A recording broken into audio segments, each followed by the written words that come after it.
To all of you, I really enjoyed the human-centric discussion.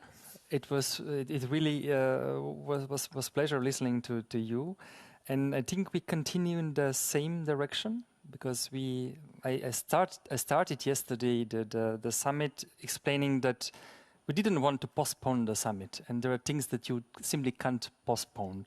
And we are now in such a situation we can't simply postpone the keynote with Konrad-Adenauer-Stiftung, especially having in mind that I'm not the moderator of that session, but my moderator is somewhere in Vienna, and his name is W.Palmetshofer. I think in the open data community, everybody knows him quite well.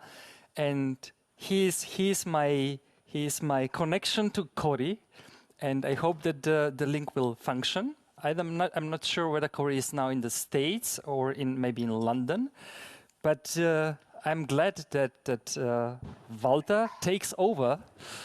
Hello, Vienna.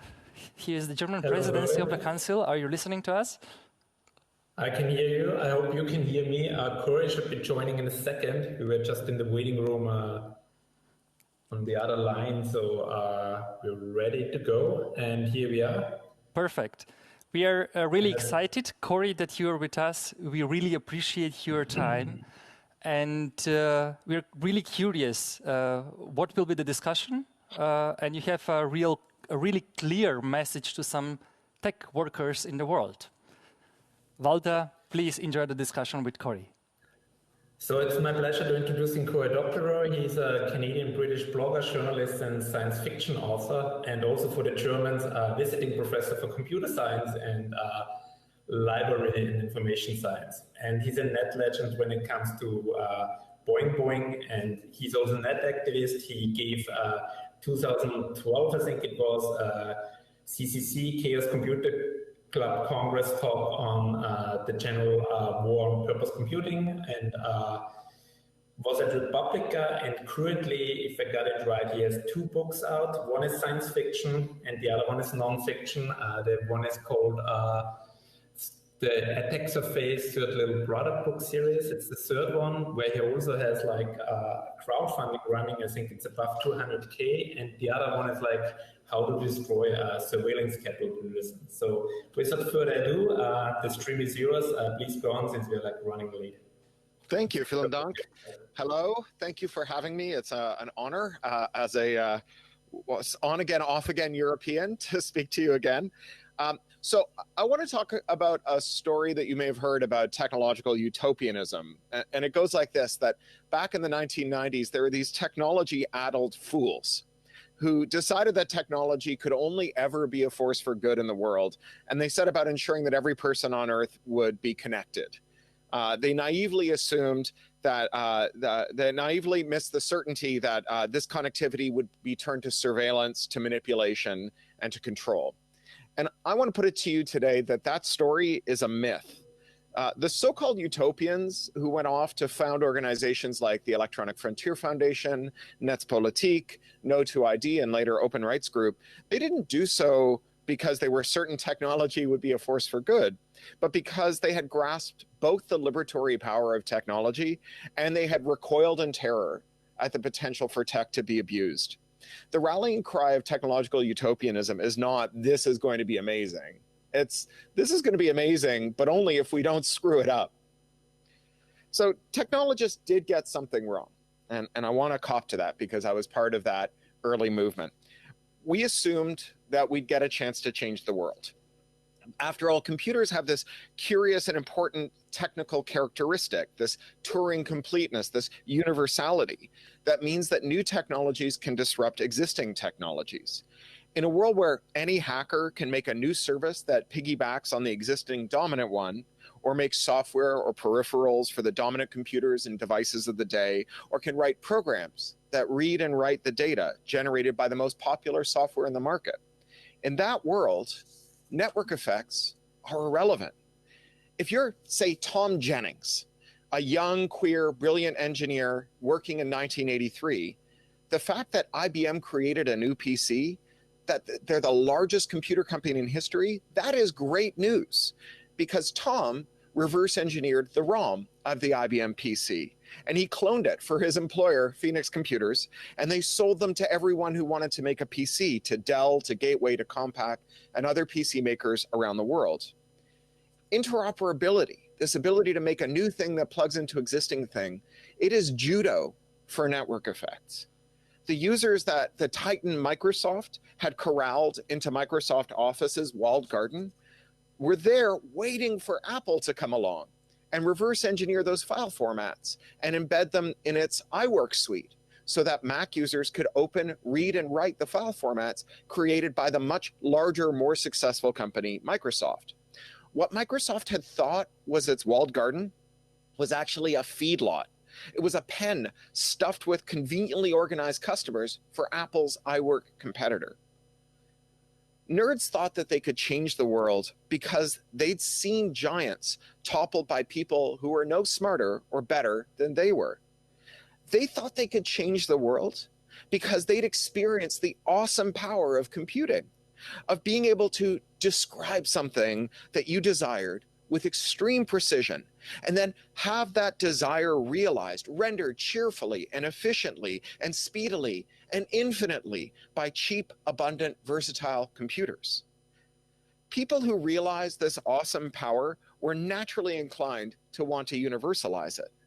They wanted to give everyone the ability to turn their ideas into computing work, to give everyone the ability to inscribe their will in lines of code, and then reproduce that code infinitely, to run on computers all around the world like prayer wheels, spinning and spinning and spinning, repeating the poem that you had committed to the tender ministries of your computer. Nerds thought they could change the world because the world kept changing. Not just what computers did, but who computers did stuff for and who they did stuff to. And we were wrong. But we weren't wrong about the liberatory power of computing or the dangers of computing gone awry. We were wrong about the durability of competition. We got it wrong because we couldn't imagine that regulators would sit idly by and watch as ordinary mediocrities, no better than us, no smarter than us, would be given billions of dollars by the finance sector so that they could buy their nascent competitors, merge with their major competitors, and create vertical monopolies. That regulators would conspire with monopolists to create nakedly anti-competitive rules, rules that undid the power of interoperability to overturn the old orders and replace them with new ones, to give users the awesome power of technological self-determination. Those were rules like the European Union's Copyright Directive, whose Article 6 passed in 2001 was an anti-circumvention ban, criminalizing modifying any digital tool to make it work better for you, rather than for the shareholders of the companies that made the tool. Or last year's terror regulation, a new copyright directive with its Article 17, which makes it impossible for a new market entrant to compete with big tech. Those big tech companies, mostly based in America, can afford the hundreds of millions of dollars in compliance costs to attempt the impossible and meet their obligations to purge the internet of copyright infringement, extremism, and other bad speech. Nerds got it wrong because while we knew that technology could allow technological self-determination and create a dynamic market where yesterday's titans were tomorrow's washed-up losers, we never dreamed that regulators would make it illegal to compete with those titans. Nerds understood that technology alone could never turn the wild and variegated internet into a collection of 5 giant websites, each filled with screenshots of text from the other 4. But we didn't guess that the capital markets would spend to create this dystopia, nor that the regulators would let them get away with it. People continue to discover the awesome power and delight of mastering technology, but they no longer dream of toppling giants and ushering in a better system. Now, they apply for jobs at major companies, or at best, they destroy their lives doing Potemkin startups, whose purpose is not to produce a product, but to demonstrate that they can produce a product that is immediately folded up after their little acqui-hire startup is acquired by a tech giant. Today, technologists are in high demand as employees, harnessed to finance firms that pretend to be tech firms, firms whose priorities are profits and not empowerment, firms that trade in tools for manipulation, for surveillance and control. And techies build those tools, not the countermeasures that would allow the tech-using public to defend themselves against those tools. People whose lives were upended because of the delirium and glory of the infinite flexibility, empowerment, and variety of technology now spend their nights and days doing nothing but taking away that flexibility, that empowerment, and that variety from others. You may know the story of Robert Oppenheimer, the father of the nuclear bomb, a brilliant physicist who was also a brilliant manager, a rare combination that led to him being put in charge of the Manhattan Project in Los Alamos, where he created the first nuclear bomb. And he built that bomb despite his deep misgivings, throwing himself into both the technological and managerial challenges, forgetting the nature of the work and pursuing it purely as an intellectual challenge. And then, when the first bomb detonated in Los Alamos, Oppenheimer watched the mushroom cloud rise on the horizon, and he turned away and quoted the Bhagavad Gita, saying, "For I am become death, the destroyer of worlds." He regretted building the bomb to the end of his days. Summoned before President Truman for a congratulatory meeting, he instead said, "Mr. President, I have blood on my hands." And Truman, who saw nothing wrong with having made the bomb, after all, it enhanced the power of the people who he thought should have power, Truman threw him out of the White House and told his aide, "I don't want to see that son of a bitch in my Oval Office ever again." Oppenheimer's regret came far too late. We need early stage Oppenheimerism. For even though financial corruption and monopolization and regulatory capture have foreclosed on the possibility of nerds changing history and toppling giants, they are still in possession of rare skills. Think about what happened in the last year in our tech workplaces. 20,000 Googlers walked off the job in 2019. There were walkouts over facial recognition, political manipulation, predictive policing, workplace conditions, sexual harassment, climate complicity, and surveillance at Amazon, Microsoft, Salesforce, every major tech company.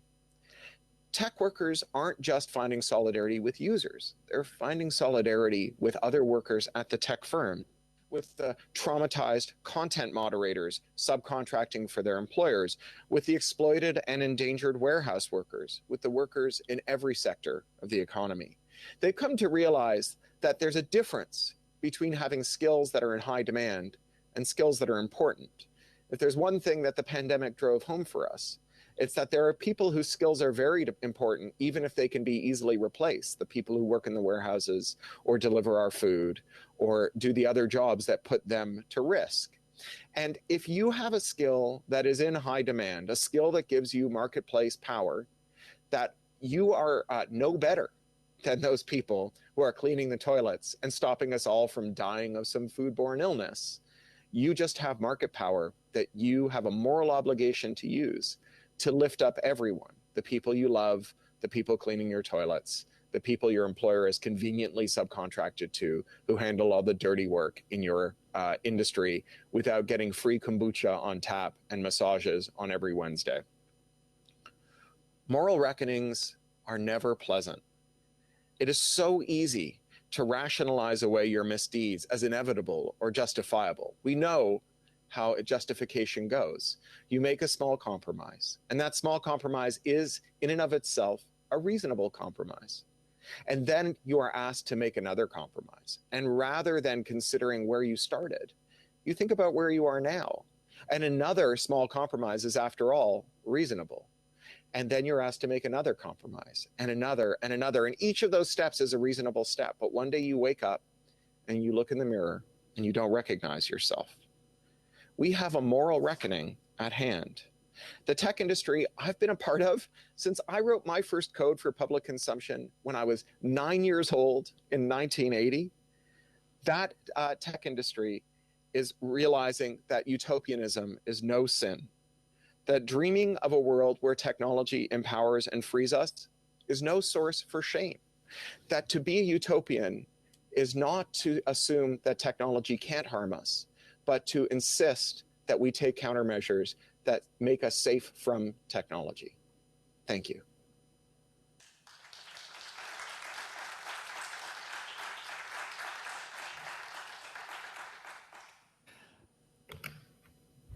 Yes, thank you so much for your great appeal and like the broad thing where it comes also like over historical phases and also like being a little bit optimistic, which turned out that well.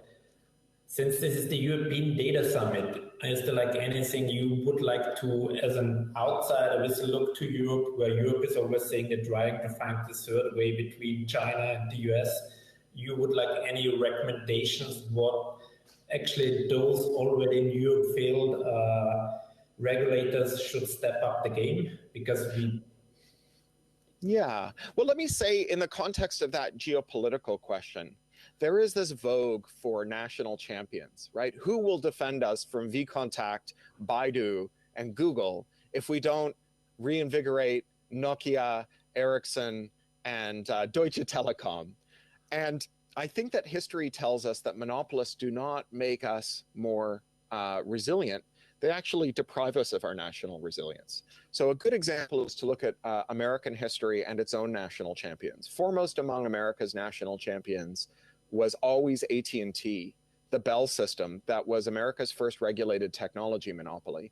And over many decades, the Federal Trade Commission tried to break up AT&T. And at every turn, they were rebuffed. For example, in the 1950s, they came within a whisker of breaking up AT&T, but the Pentagon intervened to say, we won't win the war in Korea if we don't have AT&T intact. They're our national champion. Now, America lost the war in Korea, and AT&T remained intact for another 30 years. And then in the early 1980s, the last gasp of effective antitrust enforcement in the US, regulators made ready to break up AT&T. And AT&T's defenders said, how can we break up AT&T now? Now when Japan is about to destroy the American technology industry. Japan, which has this radically different set of values that was until recently a fascist nation, where everything they've done by copying us and our American gung-ho ingenuity. We need our national champion, AT&T. Don't break up AT&T. Well, it turns out that AT&T's major project in the late 1970s and early 80s was doing everything they could to stop people from using modems, because it eroded their major line of profitability, because they saw that if we someday had general purpose networks, that they wouldn't be able to charge you for long distance or call waiting or voicemail. And so as soon as we got rid of AT&T's monopoly, America invented the commercial internet. And the idea that somehow America would be more competitive on the world stage today if we'd allowed AT&T to suppress the growth of networking so that it could maintain its monopoly over long-distance calling is so obviously wrong. And you have to assume that today's tech monopolists, whether they be European or American, are in no way improving the quality of technology in their nations. Now, Europe has got this very interesting position because the majority of tech companies that Europe is set on disciplining today are American-based. And although they maintain the fiction that their money is in a kind of state of pristine orbit around the Irish Sea, never making contact with any tax jurisdiction, they are really American companies, despite their flagships in Luxembourg or Malta or other crime jurisdictions. And they are, as a result of their American origin and American identity, the European Union is willing to take measures against them they might not consider for other firms. But the regulatory landscape is split. There are people in Europe who say that the way that we should fix big tech is by making it police itself, right? So you can see elements of this in the GDPR, where they have to spend a lot of money on compliance, and much more so in the Copyright Directive and terror regulation, where you create these impossible compliance burdens. And what these do is they annihilate any nascent competitors, because you need to have giant amounts of excess capital, the kind of excess capital you only get as a monopolist, to comply with these rules. But more importantly, if we decide that tech is causing problems and we ask tech to solve those problems, then we foreclose on the possibility of making them smaller, because if we break down Google or Facebook, they will no longer be rich enough to comply with rules like the Copyright Directive and the Terror Regulation. And so what you do is you make them into permanent dictators. Now, there is another approach in Europe. The European Commission leaked a set of documents yesterday with some proposals for taming big tech. It was probably a tactical leak. They probably did it to see what people thought of it. And it's a pretty good document. It's got a bunch of what we call conduct remedies, things that tech is going to be prohibited from doing. But it doesn't go far enough. The one thing that it never contemplates is something called structural separation, which is the idea that if you operate a platform, you shouldn't be allowed to compete with the people who use the platform, that you will always have an advantage. So instead of saying, well, hey, the company that runs the railroad shouldn't also have a freight company, they say that Apple and Google and Facebook and Amazon can go on operating these platforms, but they have to submit to these neutrality principles that will keep them from abusing the platforms. And those are going to be effectively unenforceable. They have so much money, they have so much power, and what they do is so opaque that it will be impossible to stop them from abusing it. What you need to do if you want to stop them from abusing it is prohibit them from engaging, from having business that makes them competitors of their own customers. Anything less will just lead to heartbreak in the long run. Okay. But what I found interesting, I mean, there were some approaches from Europe, like regulate certain things. I think the most famous fail was like regarding WhatsApp and Facebook, that hilarious story. And what amazes me was like when Westerhager basically told that they can't take on enough cases because they're running out of gunpowder, meaning they don't have even like any possibility of like having enough lawyers to deal with, like, say, Google and Amazon at the same time. So they first have to pick the cases. Yeah. With that, so we have like this, almost it's a clusterfuck of like what's rolling down the stream. They're eroding the tax base in Europe because they're basically dragging out the money, what some call like a Silicon Valley tax. 20% that goes over there for doing platform economy. What would it need next to the digital workers unionize or basically make a moral decision where they want to work? What would it take to get a broader alliance going there on tax issues and the monopolies and what's at stake? Because we will see that those eroding tax bases has a secondary effects which are negative. Yeah, I think that you're right that this has to be a coalition. It has to be broad-based. And I think it has to be broader than tech. So the problems of monopolism are not limited to tech. Europe is riven by monopolies. Look at EssilorLuxottica, an Italian company that has bought every single eyewear brand in the world, as well as all the high street eyewear stores. And any eyewear brand that didn't sell out at Luxottica, they removed from Sunglass Hut and LensCrafters and all the other optical stores that they owned until the company went bankrupt, and then they bought it for pennies. So there are people who are angry about monopolies in agriculture, in eyewear, in logistics, in the big four accounting firms. If you think about every great crisis in business over the last 15 years, they've all been caused by four criminal enterprises: Ernst & Young, PricewaterhouseCoopers, Deloitte, and the other one. And that concentration has harmed millions of people. And the scholar James Boyle, he's a Scottish copyright scholar, talks about the history of the ecology movement. And he says that before the term ecology came into use in the 1970s, there were people who were angry about the ozone layer, and there were people who were angry about owls disappearing. And they didn't think of themselves as fighting the same fight. And the term ecology took all of those different issues and move them into a single movement, a movement that not of 1,000 issues, but a single movement with 1,000 ways to get involved. And I think that the answer to monopolism is to make common cause with other sufferers under monopoly. other people whose workplaces or whose job markets are unduly concentrated.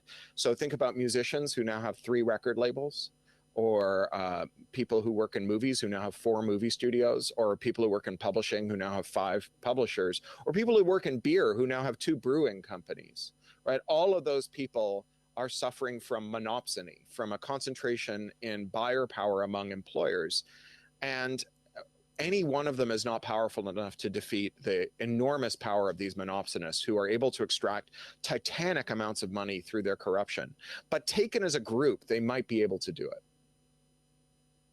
Okay, my last question before I hand over to the audience in Berlin. If I have it correctly in mind, next to the workers' decision, it's like one thing would be interoperability, to enforce that, then merger scrutiny, then like the breakups and the structural separations. And I think you, especially like maybe for non-techies, maybe you go quickly into like what you mean with structural separations, and it's all like with the banking model, it's like well explained. Sure, yeah. So historically, in a more robust, less neoliberal era of competition law, we prohibited businesses that operated like platforms from competing with the users of those platforms. So as I said, rail companies were not allowed to own freight companies. Banks weren't allowed to make loans or to start businesses that competed with the businesses they made loans to. Because you can imagine, you know, say you have a brickworks and you had to borrow money to start your brickworks, and your competitor next door is owned by the people who loaned you the money. And when you need more money, you have to go on bended knee. But when they need more money, they get it automatically and at a better interest rate. They will always be able to beat you.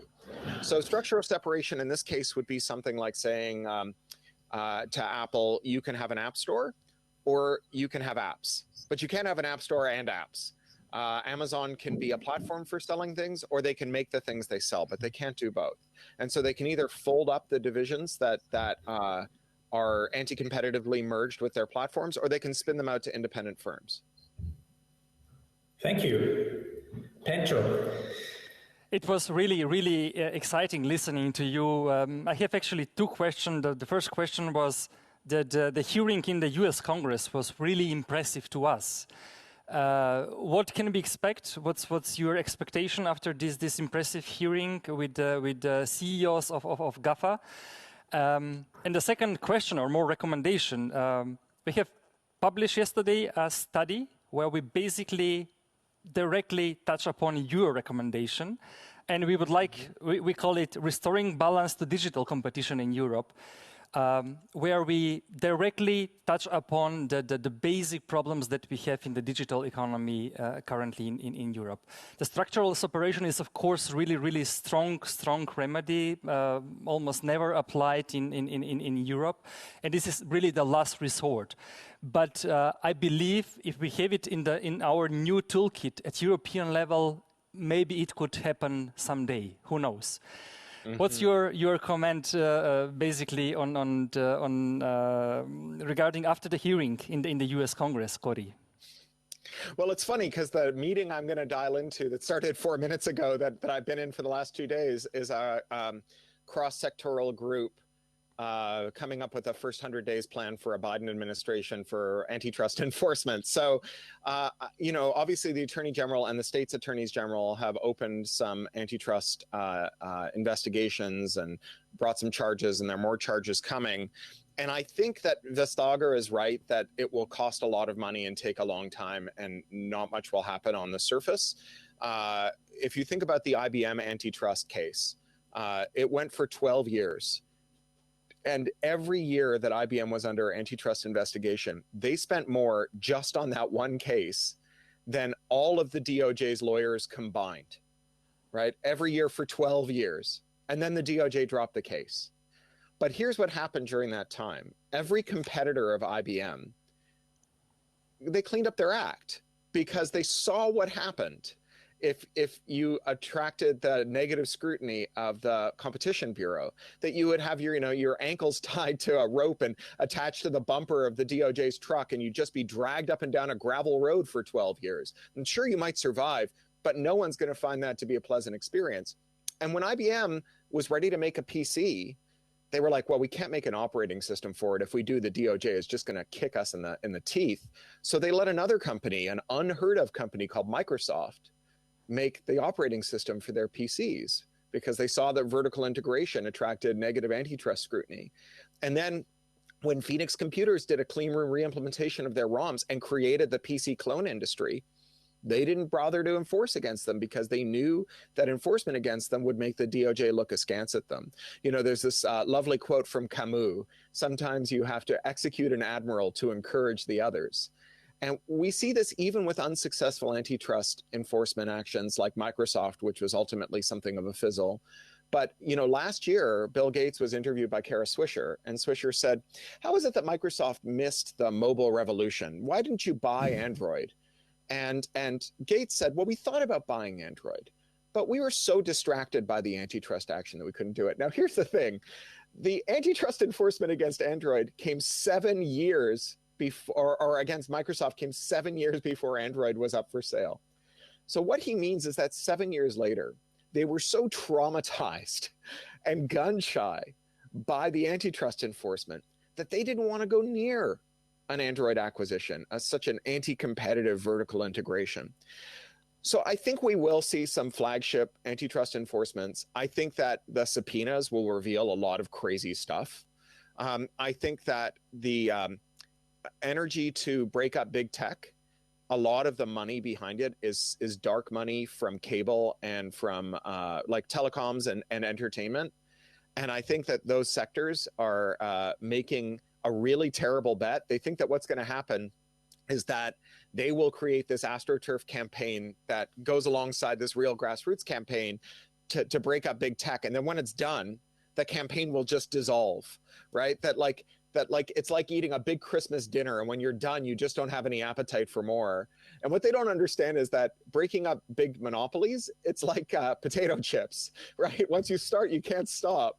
And I think that they are digging their own graves. I hope the commissioner and the vice president of the European Commission has been listening to you. Well, I debated Vestager at Republica last year about this, and I don't think I sold her, but we'll see. Okay. Cory, it was really a pleasure to have you during the European Data Summit. It would be really a dream if we could welcome you at some other European Data Summit in person in Berlin. Many, many thanks for your time, and let's keep in touch. Greetings to Vienna and greetings to London, probably. Thank you so much, and good luck with your book, and keep up the fight. Thank you. Thank you. Bye. So we really are approaching the end of the second day. It was really a long day, and I think it was worth staying and listening to Cory till end. I mean, all of you could go to hotel and or at home, but I think it made different impression listening to him at this beautiful academy. I mean, it's my house, but I can say it. We'll continue the discussion, of course, tomorrow on really our passionate subject. Tobias is here with us, the implementation of the Open Data Directive in Europe and the list of high-value data sets. And we have high expectation for the keynote of Commissioner Thierry Breton. And after his keynote, Eline Chivot is definitely going to question the right way of the European data strategy. I'm really looking forward. And then we will focus on the really, really hard legal issues, what to do with the high-value data sets. Are we going to have a common ground in the beginning of next year? And Martin is here listening to me. He will be a panelist tomorrow, a speaker. Join the discussion tomorrow. Many thanks. Enjoy the evening. And thank you very much.